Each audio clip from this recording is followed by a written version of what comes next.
Hi everyone, delonewolf here and welcome back to the Sunday Recap, my weekly vlog where I talk a bit about my last week in games. And for EVE Online I would say I had a pretty good week in EVE Online, obviously a little bit heavy on the beginning of the week where I managed to basically complete my two major goals for the week, which were to get ready and to finish my transition from flying mostly in a Mars space to Galente space. And I did that by number one, of course, setting up my PI planets.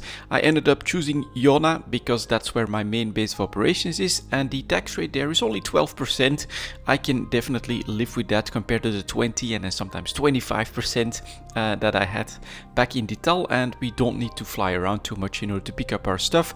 A big difference this time is that I went with as versatile a PI setup as I could, so every planet is of a different kind, and I'm just making basically some stuff that can be made on a single planet of that type. So I'm still making coolants. Obviously there's a gas planet in the mix and coolants are doing really well. All of a sudden, in fact, across the board you can see that quite a lot of the PI materials are shooting up to 1-year high points. A very big surprise for this to happen over a summer period. Usually, in my experience, PI tends to go down, but for this year, I think mostly with the Siege Green update and then the lower activity, but the need for more PI in order to build larger ships in the game in general is what's driving those higher prices for PI materials, which is great, of course, for us Omega players that have that full PI setup. It was pretty easy to set up. I do think CCP has improved it a little bit. Setting up the links, for instance, was really a breeze. Setting up the routes, still a little bit of a hassle, as you have to have routed something to a non-production facility in order to then continue the route. But overall, it was pretty easy to do, and I managed to do it on like a single evening where I just decided to sit down and get started on the PI setup.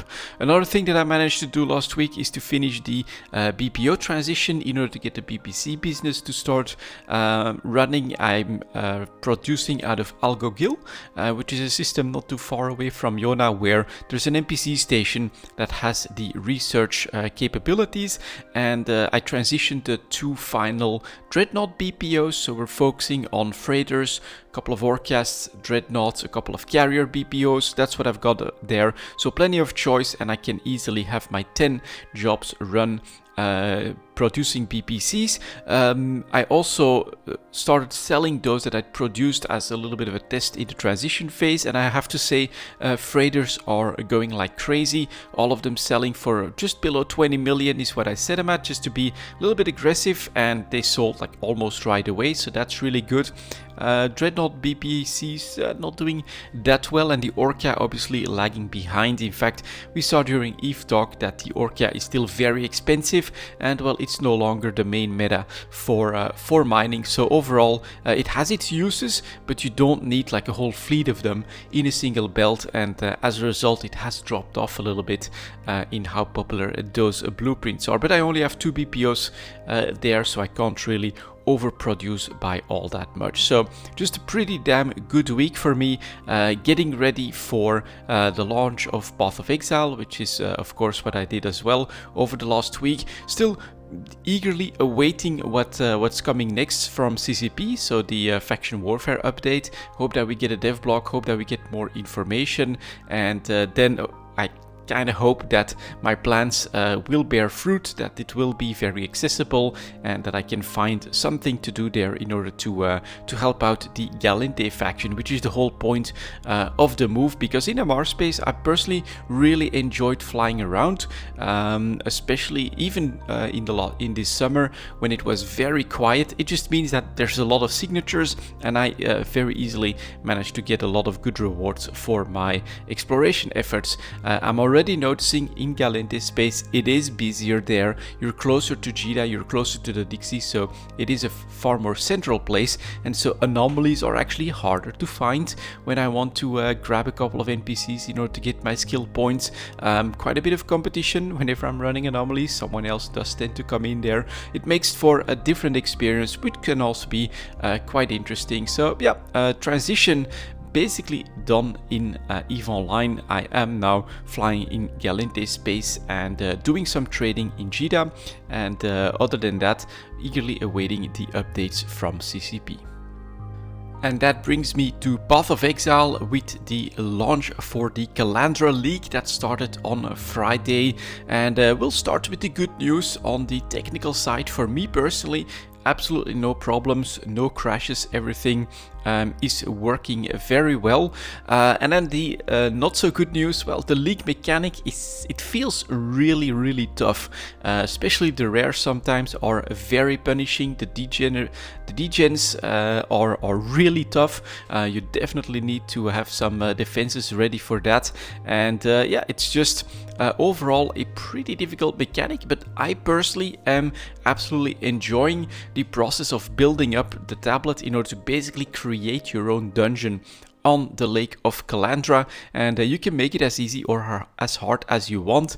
I would say at the moment, especially while leveling, I am actually going to now keep my my entrance central to the tablet so that the difficulty doesn't spike up to its maximum potential, because then it gets really tough. And another bad thing for me, well, bad, it was an interesting experience. I decided to take a look at the Trickster. I like the polymath idea, where you could basically try to build a very versatile character, and thanks to polymath you would get a more damage bonus, which is actually very powerful in the game.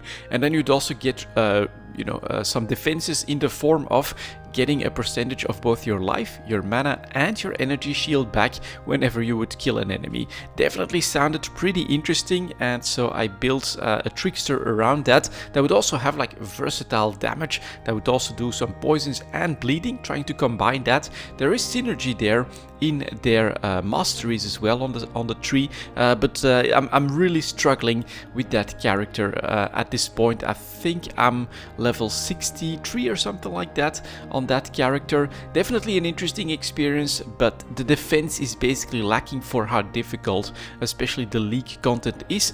The regen on kill, it's interesting, but it really only works in certain circumstances. As you can imagine, that bosses, but especially those super tough rares, are a big problem, and my defenses are not strong enough for that. But that was basically my first couple of days taking a look at that polymath Trickster, trying to make something happen while getting a little bit of currency and preparing for the second character that I was planning to do. Actually at first, before the Trickster announcement, that was actually what I was going to go for when they announced the minion nerfs for the Necromancer, and that is going to be an SRS, so Summon Raging Spirit, that explodes as well. I'm not gonna spoil the class just yet, more on that later, but I started that second character as well, and I got super lucky because one of my 3 only unique drops over the course of playing my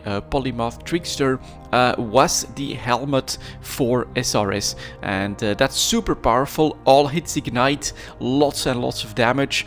Can only now deploy 5 of them, but well, I don't like to have to cast for too long with all these rares around. I'd rather move around and avoid them, and so it's really cool. That was exactly what I needed, and that's what dropped for me on my character. So basically, my preparation for my second character on the playthrough with the Trickster has been quite fruitful and quite successful, and I'm just enjoying playing Path of Exile at the moment while having a couple of streams on the background, like Triparian is playing as well, and I'm doing so decently hardcore. Got a couple days off from work as well at this point.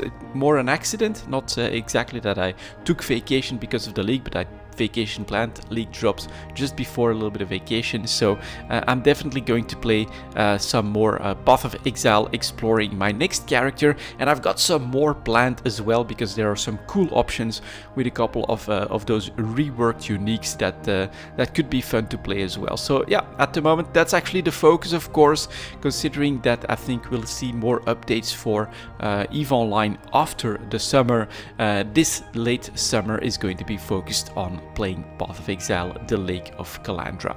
And that was my last week in games, guys. Thank you very much for watching, and as always, I'll see you next time.